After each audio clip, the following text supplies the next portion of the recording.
ಶಿಕ್ಷಣ ಅಭಿಯಾನದಡಿ ನಿಧಿ ಬಿಡುಗಡೆ ಮತ್ತು ಬಳಕೆಯ ಕುರಿತು ಕೇಂದ್ರ ಶಿಕ್ಷಣ ಸಚಿವ ಧರ್ಮೇಂದ್ರ ಪ್ರಧಾನ್ ವಿಸ್ತೃತ ಪರಿಶೀಲನಾ ಸಭೆ ನಡೆಸಿದರು.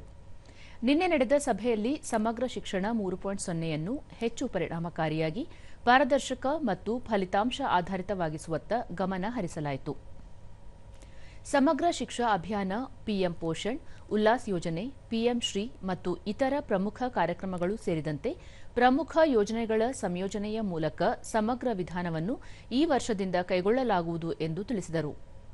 ಹೊಸ ವಿಧಾನವು ಶಾಲಾ ಶಿಕ್ಷಣ ಪರಿಸರ ವ್ಯವಸ್ಥೆಯಾದ್ಯಂತ ಹೆಚ್ಚಿನ ಸಮನ್ವಯ ಮತ್ತು ಪ್ರಭಾವವನ್ನು ಖಚಿತಪಡಿಸುತ್ತದೆ ಎಂದು ತಿಳಿಸಿದ ಅವರು, ಸಹಕಾರಿ ಒಕ್ಕೂಟ ವ್ಯವಸ್ಥೆಯ ಮನೋಭಾವವನ್ನು ಎತ್ತಿ ಹಿಡಿಯುವ ಜತೆಗೆ ಕೇಂದ್ರ, ರಾಜ್ಯ ಕಾರ್ಯಕ್ರಮಗಳನ್ನು ಬಲಪಡಿಸುವ ಬಗ್ಗೆಯೂ ಚರ್ಚಿಸಿದರು.